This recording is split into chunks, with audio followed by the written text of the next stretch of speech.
Welcome to our vlog today. It is another Friday fun day. A little snowy here in Michigan, but it's December and that's just what happens here in the great white tundra of the north.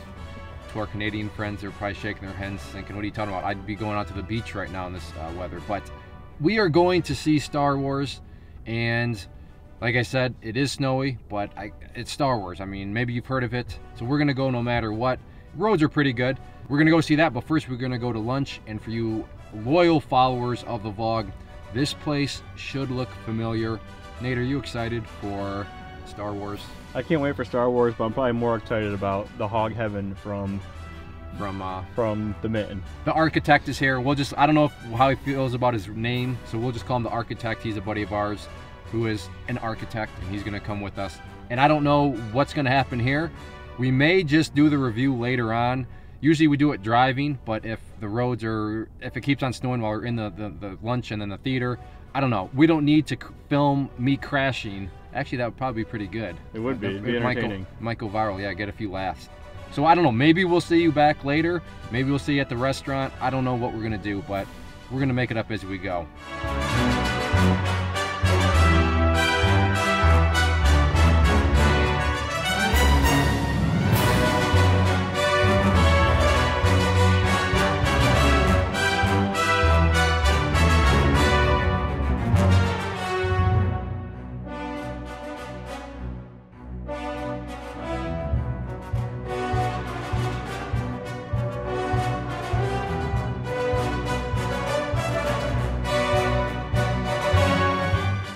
We just discovered it's kind of tradition. We've been to the Mitten twice on past vlogs, and both times we've featured the pretzel. So, like I said, we're gonna keep it tradition. The pretzel, look how big this thing is. My hand is big, and it just engulfs my hand. The Mitten, get the pretzel.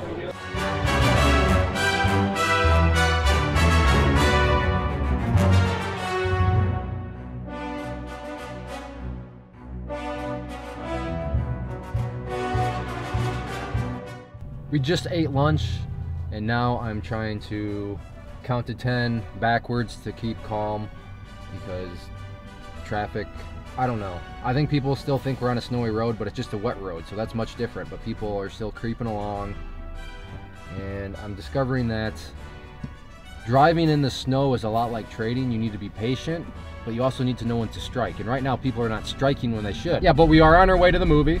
Had a great lunch. We got the Hog Heaven, which has got like barbecue stuff on it. Had the Mac Daddy. Had that big pretzel as you saw. I better... Oh, he's going for it. He don't care. He don't care.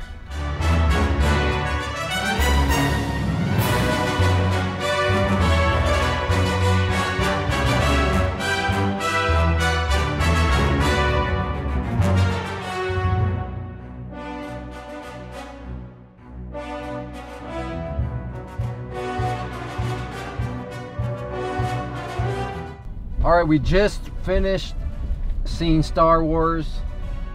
Doesn't matter what lane I'm getting in. No. What a great way to kick off the movie. Just not the right lane. Okay. We just finished, and I'm gonna kick off this party. Well, first, before I forget, the one observation why I'm proud to be a Disney shareholder is Disney is they're a business company first and foremost. What purpose did those small little cute things have in the movie? They were cute. They're cute. So why would they made us laugh? And why would they put something cute in that movie? Because they gotta make people laugh and like the movie. And no, they need to sell toys. It's called merchandising. That's true. One of the stickers I could use for that AR thing was one of those. Yeah, I didn't even know what those were. So Disney, that's why I'm an investor. They're genius. They're just selling merchandise because those things had no purpose at all. As far as the movie, I'm just gonna our policy is we never talk about it on the way out, so it's kind of like awkward silence. We got to think of other things to talk about on the way out. But I was kind of disappointed, to be honest. I don't know if I'm alone, but I thought it was just like, I mean, it wasn't a bad movie, but I'm not like, after the first one I was just like, wow, that ending and everything was so good. But this one was just, I don't know. Yeah, I agree. It wasn't like, everything was super predictable. It didn't seem like there was anything like, oh wow, that was a surprise. Yeah, and oh, spoiler alert. I mean, we haven't spoiled anything, but we will be assuming you've seen it. I-96 road. Okay, we're not going on I-96. But you need to get in that right lane, though. Dave, what did you think? Were you honest opinion? Were you I thought it was good. I thought the ending was better than the last one. You thought the ending was better? Than the one that came out last year. Oh. No, the one that came out last year. You gotta get in that far right lane. Okay. Ending wise. Yeah, no. The ending of this one was a letdown for me. Yeah, I agree. But all in all, it kept my interest. Yes, it did. From an action standpoint. Exactly. It kept your interest. I mean, it's. Oh, I gotta get all the way over, don't I? Yeah. This person getting on They're the probably getting on the highway. Yeah. Okay. Yeah, it kept. That's a good way to put it. Kept my interest for sure. But I think that. Are you talking about Rogue One, the one from last year? Yes, yep. Rogue One. That I like that one so much better than this one.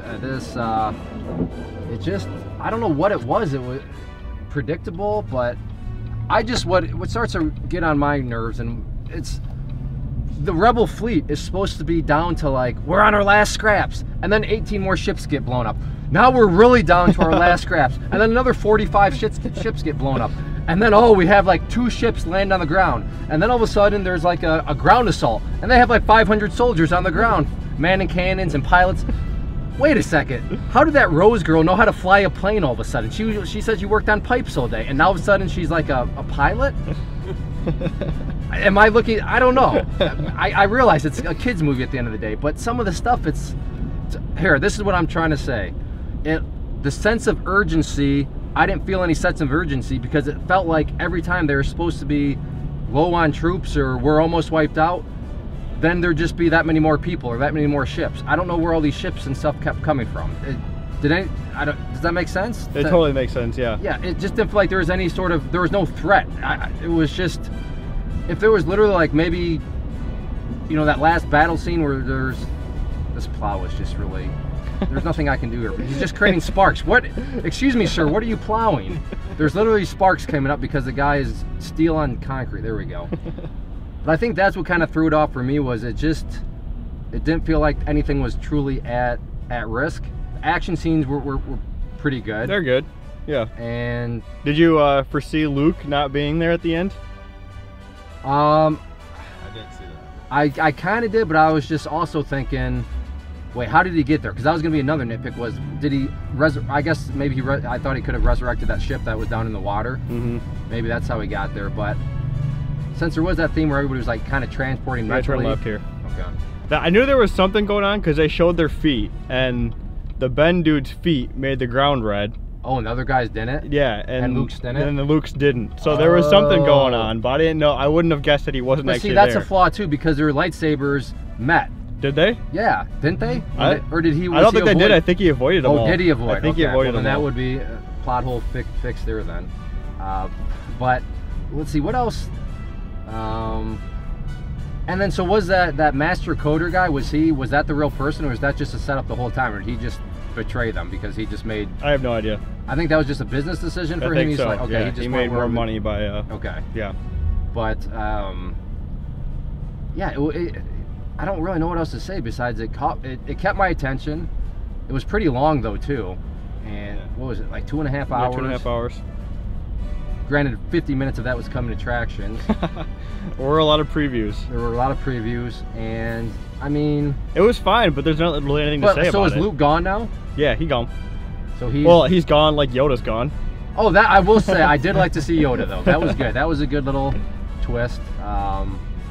I can see it though from a trading perspective now, when he's like, failure is a great teacher, or the greatest teacher is failure, whatever that quote was. Mm-hmm. Now I can see everybody justifying, well, I'm just gonna throw $1,000 in my trading account because when I blow it up, failure's the best learning tool. Yoda taught me that. Learn from your mistakes, right? Yeah, except when you don't know what your mistakes are, or you think that's what the mistake was, but it's something totally different. Yep. But I was just like, oh great, I can see the customer service. That's right why now. You need a Yoda in your life, aka the ClayTrader. Look at that plug. This is supposed to be a vlog, and you're plugging. That's right. Nate, you're like Disney. That's what I'm here for. Yeah, you're just always throwing out business decisions. Yep. But grade-wise, I'm trying to think. Anything? I'm gonna go with like a B-. Oh, and I want to know, what is the currency for Star Wars? Because that one guy showed, when they were showing the weapons dealers, he made products for both. Mm-hmm. So how does that work? Why would it be? Why would the I guess they could probably hide who they're doing business with, but if I was the First Order and I was like, wait, that's one of your designs, I can buy from you too, wait, that's who I fight against. Don't they just use credits? Isn't it just credits? Yeah, but why would the First Order allow people to build and manufacture equipment like who they're fighting against. Like the X fighters, if they're gonna, it doesn't make any. The first orders be like, no, you cannot build this and sell this to. I don't know. I'm looking way into it. Yeah. It doesn't make any sense financially, because why would the first order allow some of that stuff to happen? But I guess I don't understand. It's all about money. Yeah, I don't understand the currency. Where's the rebellion getting all this cash from? But people are like, all right, you're looking way too far into this, and I agree. I am looking too far. Smose, what's your grade? Yeah.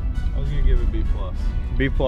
I'm going B. Between, if there was a grade that existed from B- to B, that would be my grade. What is your grade, Nate? All right, I said a B-. Oh, you already said a B-? Yeah. All right. So we got the gamut then. B+, yep. B, B-. Yep. All right. So that's our grade. Thank you for hanging out. I'm sorry this was probably not the greatest movie review, but I got to be honest, I think I was expecting a lot more, and that didn't really happen. So I don't have that much really to say, because it kept my attention. That's what the way Dave said it, the architect. That's the best. That's what sticks in my mind. Is it kept my attention. I would say definitely go and spend money on it. Go see it in the theaters. But if you are like I don't know, hardcore Star Wars, I feel like you might be a little disappointed. But I don't know. Maybe I'm not hardcore enough. Maybe I need to see it again. But that's your review. Thanks for hanging out. We will see you back for vlog next Friday.